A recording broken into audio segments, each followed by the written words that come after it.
4월 2일 아침 기도에 오신 여러분을 환영합니다. 오늘 우리가 함께 나눌 말씀은 누가복음 23장 26절에서 43절 말씀입니다. 다 함께 말씀 읽도록 하겠습니다.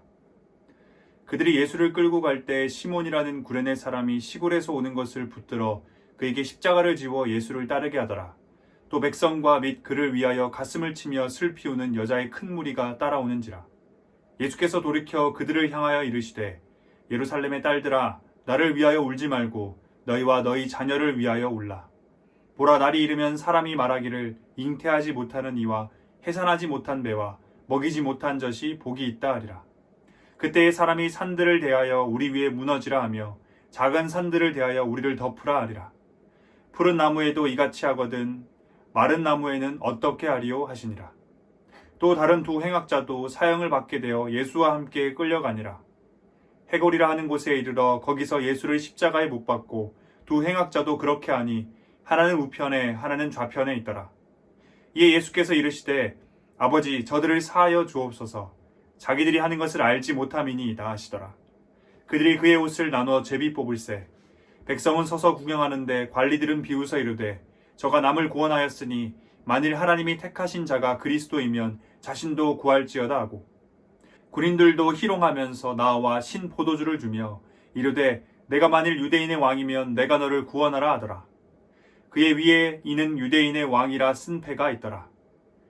달린 행악자 중 하나는 비방하여 이르되 내가 그리스도가 아니냐 너와 우리를 구원하라 하되, 하나는 그 사람을 꾸짖어 이르되 내가 동일한 정죄를 받고서도 하나님을 두려워하지 아니하느냐.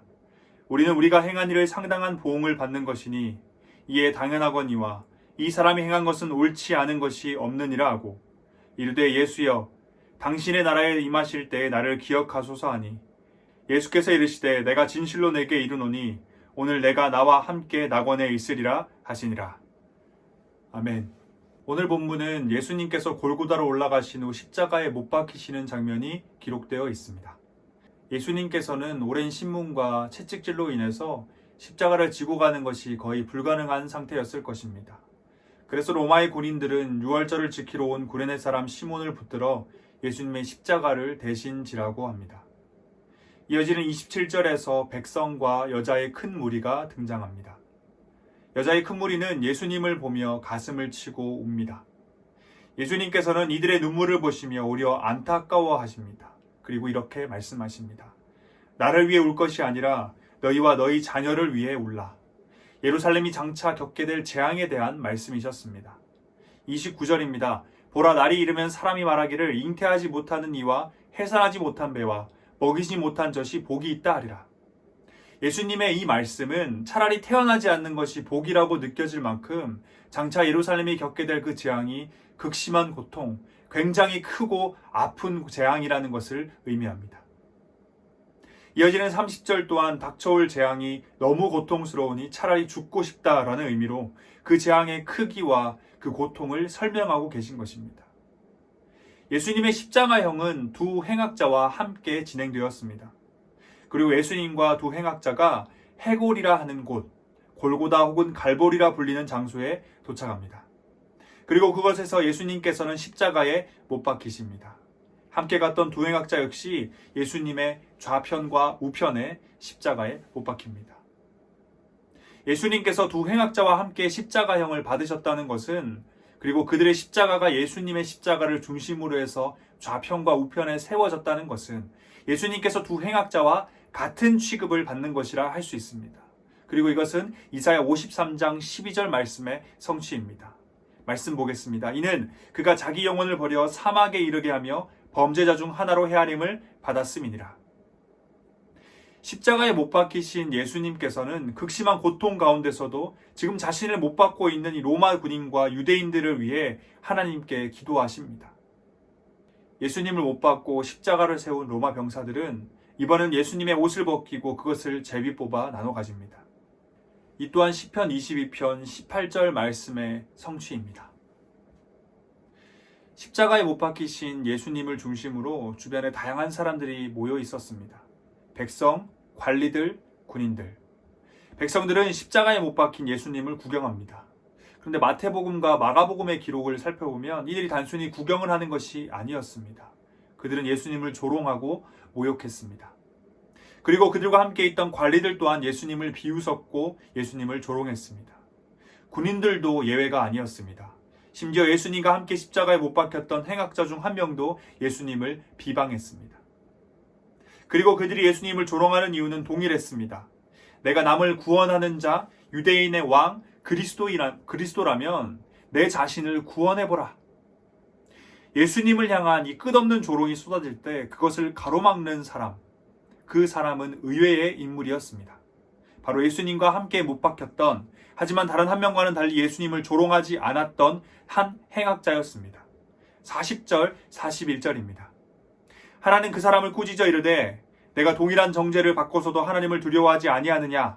우리는 우리가 행한 일에 상당한 보응을 받는 것이니 이에 당연하거니와 이 사람이 행한 것은 옳지 않은 것이 없느니라 하고, 적어도 이 행악자는 예수님을 둘러싸고 예수님을 조롱했던 수많은 사람들과는 달리 예수님이 어떤 분이신지를 알았던 것 같습니다.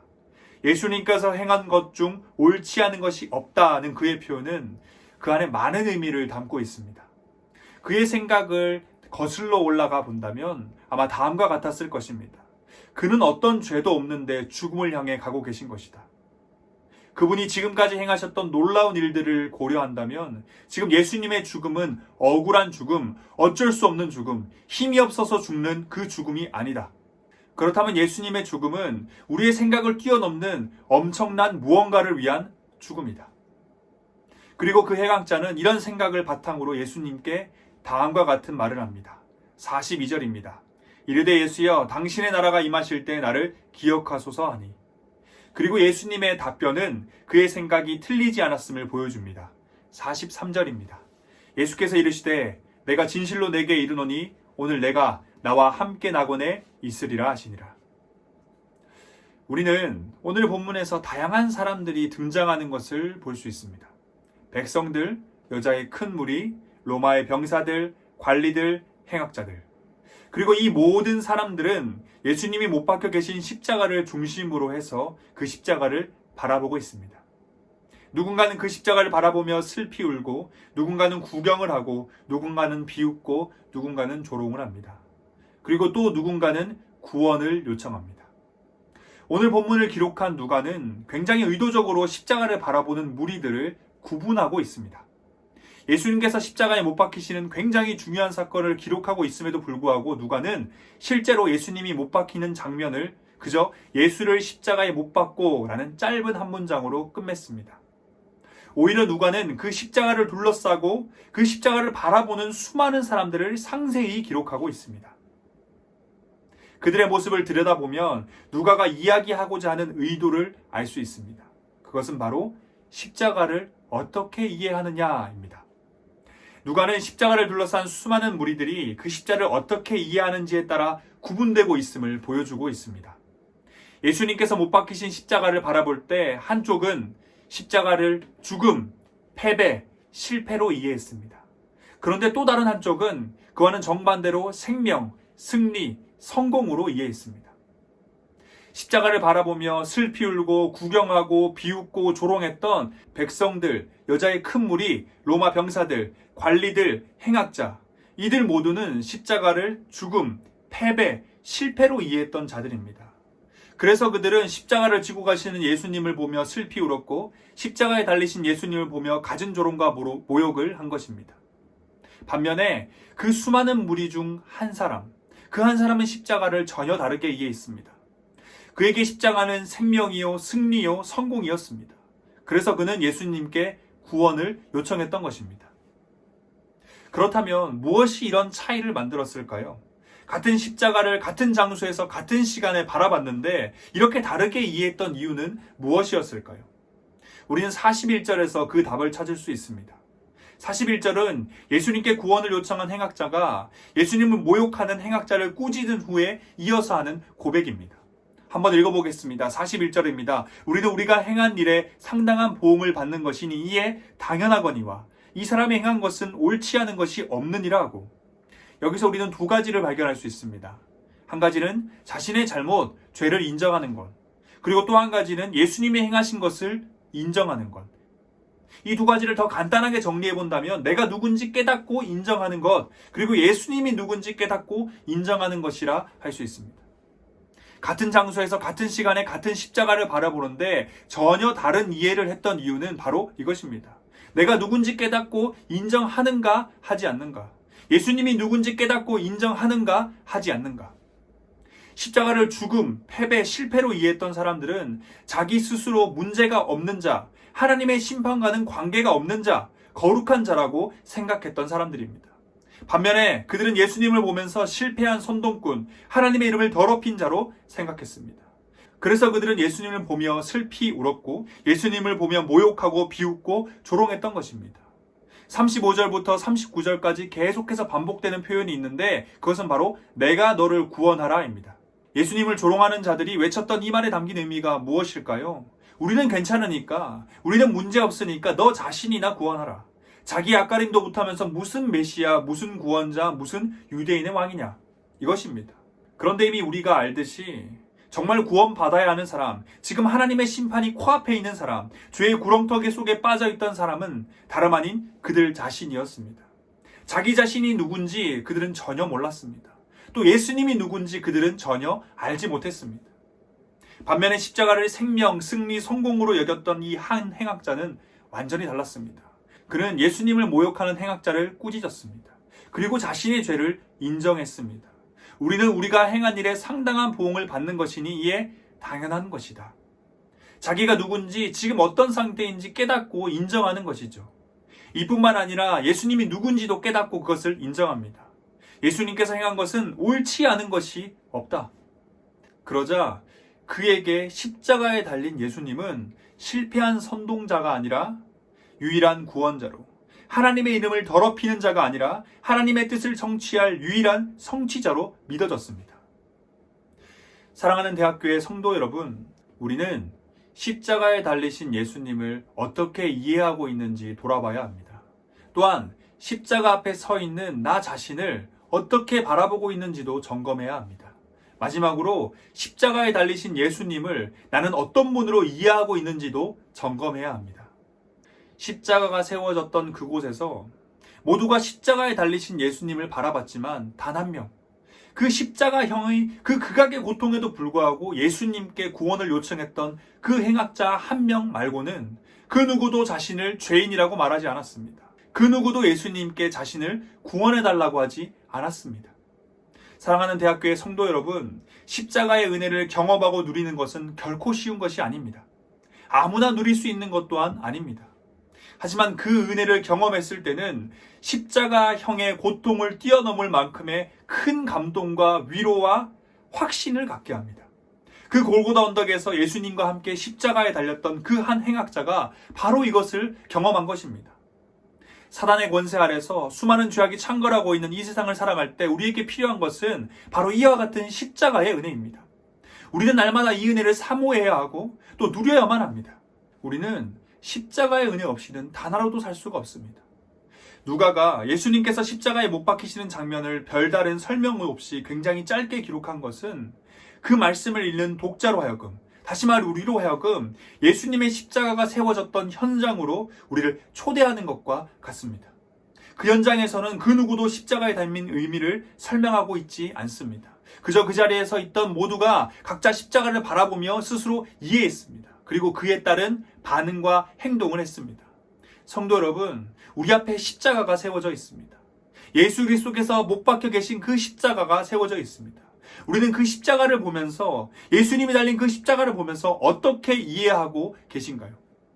죽음과 패배와 실패입니까? 혹은 생명과 승리와 성공입니까? 그 십자가 앞에 선 우리는 아무 말도 할 수 없는 자임을 기억해야 합니다. 우리가 있어야 할 그 자리, 그 십자가에 예수님이 매달려 계시기 때문입니다. 예수님 말고는 그 누구도 그 자리에 못 박힐 수 없었다는 것 또한 기억해야 합니다. 오직 그분만이 우리의 유일한 구원자이십니다. 세상에 그 누구가 뭐라고 하더라도 우리에게 십자가는 생명이요 승리며 성공입니다. 그 십자가의 은혜가 오늘 우리 가운데, 오늘 이 하루 가운데 가득하기를 소망합니다. 그 은혜 없이는 우리는 단 한순간도, 단 하루도 살 수 없습니다. 다 함께 기도하겠습니다. 우리를 구원하시고 창조하신 하나님, 주님의 이름을 찬양합니다. 하나님, 오늘 우리는 십자가에 달리신 예수님을 봤습니다. 십자가에 달리신 예수님을 바라보며 어떤 이들은 패배요, 실패요, 죽음이라 말합니다. 그러면서 하나님을 조롱하고 하나님을 모욕하고 하나님을 비웃습니다. 하지만 그들이 지금 어떤 자리에 있는지 모르는 자들입니다. 그들 앞에 무엇이 놓여 있는지, 그들이 어디를 향해 달려가고 있는지 모르는 어리석은 자들입니다. 하지만 또 다른 이들은 십자가를 바라보며 성공이요, 승리요, 생명이라 고백합니다. 그러면서 그 십자가만을 붙잡으며 하나님만이 나의 구원자요, 하나님만이 나의 소망이요, 하나님 없이는 나는 살 수 없습니다 라고 고백을 하며 살아갑니다. 하나님, 이 고백이 우리 가운데 있길 원합니다. 십자가를 바라볼 때 승리와 성공과 생명의 기쁨이 우리 가운데 가득하길 원합니다. 이 십자가의 은혜 없이는 우리는 살아갈 수가 없습니다. 이 죄악이 팽배한 세상 가운데서, 수많은 유혹과 시험이 있는 이 세상 가운데서 우리가 살아갈 수 있는 유일한 방법은 이 십자가의 은혜를 날마다 누리며 살아가는 것입니다. 예수님과 함께 십자가에 못 박혔을 때 그 십자가의 은혜의 극심한 고통을 십자가의 은혜로 견뎌내었던 그 행악자처럼 우리 또한 하나님께서 부어주시는 그 크고 놀라운 십자가의 은혜로 이 세상을 이겨내고 이 세상의 삶을 견뎌낼 수 있도록 도와주시옵소서. 십자가만이 우리의 생명이요, 승리요, 소망입니다. 이것을 잊지 않고 더욱더 십자가의 은혜를 구하며 사모하는 자 될 수 있길 간절히 기도드립니다. 우리의 구원자, 삶의 이유, 다시 오실 예수 그리스도 이름으로 기도드립니다. 아멘.